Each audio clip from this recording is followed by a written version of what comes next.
Initially, I planned to land in Calais and begin working with an organization called Care for Calais that was focused on providing asylum seekers with basic necessities of clothing, haircuts, cell service.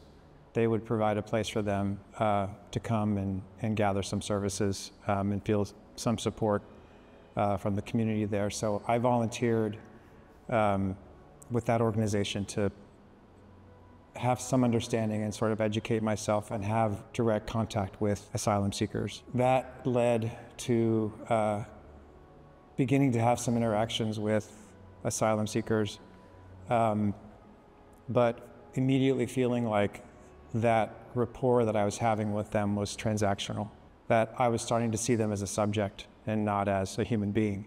As they were sharing their stories with me, I wasn't able to fully engage with the story that they were telling me. So I shifted at a certain point and decided that I would not photograph.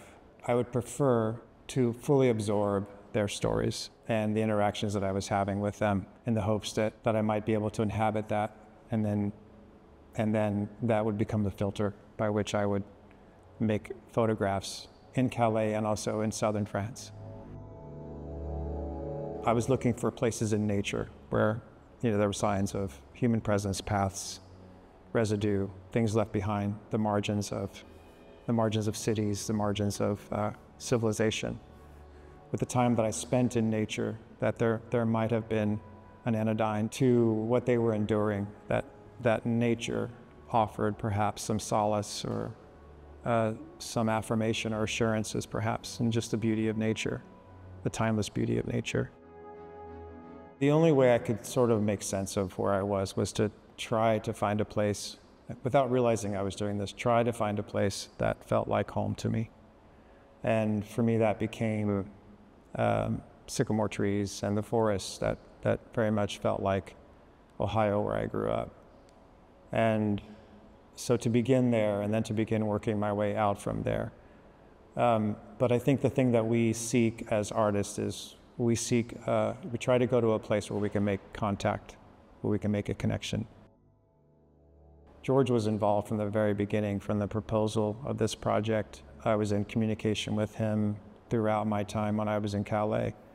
We talked about, at a certain point, about George coming to Calais also, to see it firsthand, but ultimately decided that in order for this to become less politically charged for the moment that we live, that to sort of step back and explore it as a more timeless subject of not necessarily what it is to be a refugee, but what it is to be displaced in the world, what it is to feel unseen, unheard, to not have a voice, and to make it in that way more timeless and also perhaps more universal.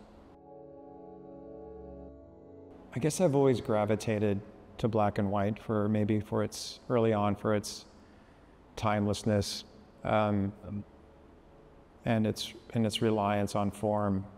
I find color to be so seductive and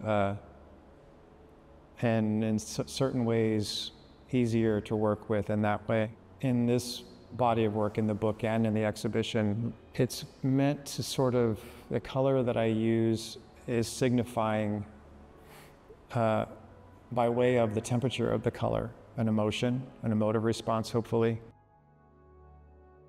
I felt tremendous support from Fondation Hermès and the folks there. Throughout the process of making the work, I felt well supported and grateful for the opportunity that they provided for me to take part in this residency.